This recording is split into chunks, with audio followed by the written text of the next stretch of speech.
फिरत्या बाजारात जाऊन पान विकतात येणाऱ्या उत्पन्नावर फिर्यादीच्या कुटुंबाचा उदरनिर्वाह चालायचा। खून केल्याप्रकरणी नराधम आरोपी सद्दाम शेख यास जन्मठेपेची शिक्षा करण्यात आली आहे। फिर्यादीचे आई वडील राहुल गांधी झोपडपट्टी येथे राहण्यास होते। आई आजारी असल्यानं भेटण्यासाठी फिर्यादी सदरच्या घटनेच्या मागील 8 दिवसापूर्वी सोलापूर येथे आई वडिलांकडे राहण्यास आली होती। 28/9/2020 रोजी 7:30च्या सुमारास फिर्यादी व फिर्यादीची आई घराशेजारी राहणारे सर्वजण घरासमोर गप्पा मारत थांबले असता परिचयाचा सद्दाम गफूर शेख हा आरोपी फिर्यादीच्या जवळ येऊन म्हणाला की तुम हमारी बीबी को मेरे बारे में गलत क्या बोली असं म्हणून शिवीगाळ करू लागला। यावेळी फिर्यादी आरोपी सद्दाम यास समजावून सांगत असताना आरोपीने चिडून स्वतःच्या घरी जाऊन लाकडी वासा घेऊन येऊन फिर्यादीच्या डोक्यात घालून मारहाण केली। यामध्ये फिर्यादीचे वडील मयत आयुब हुसेनचा बुस्ताद हे भांडण सोडवण्यासाठी आले असता त्यावेळी आरोपी सद्दाम हा फिर्यादीच्या वडिलास देखील लाकडी वाशानं डोक्यात मारू लागला। त्यानंतर आरोपी सद्दामने फिर्यादी शिवीगाळ व दमदाटी केली। फिर्यादीच्या वडिलांच्या डोक्यात लाकडी बांबून मारहाण केल्याचं पाहिलं त्यामुळे फिर्यादीचे वडील घटनास्थळी रक्तबंबाळ अवस्थेत पडले। आरोपीनं घटनास्थळी पडलेलं रक्त स्वतः गोणपाटाने पुसून घटनास्थळावरून पोबारा केला। सद्दाम शेख हा फिर्यादी वडिलांना जीवे ठार मारण्याच्या उद्देशानं लाकडी वाशानं डोक्यात मारहाण केली व गुन्ह्याचा पुरावा नष्ट करण्यासाठी प्रयत्न केल्याचं पोलीस तपासात निष्पन्न झालं। यामुळे फिर्यादीचे वडील आयुब हुसेनचा बुस्ताद यांचा उपचारादरम्यान सिव्हिल हॉस्पिटलमध्ये मृत्यू झाला व या गुन्ह्याचा तपास करून सदरकामी शासनातर्फे एकूण 13 साक्षीदार तपासण्यात आले। आरोपीच्या विरुद्ध केलेला युक्तिवाद ग्राह्य धरून श्रीमती SR शिंदे मॅडम यांनी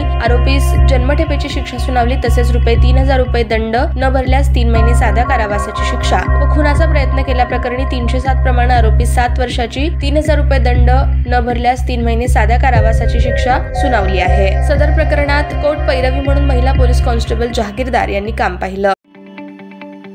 ताज्या बातम्या पाहण्यासाठी प्राईम महाराष्ट्र न्यूज चॅनलला सबस्क्राईब करा।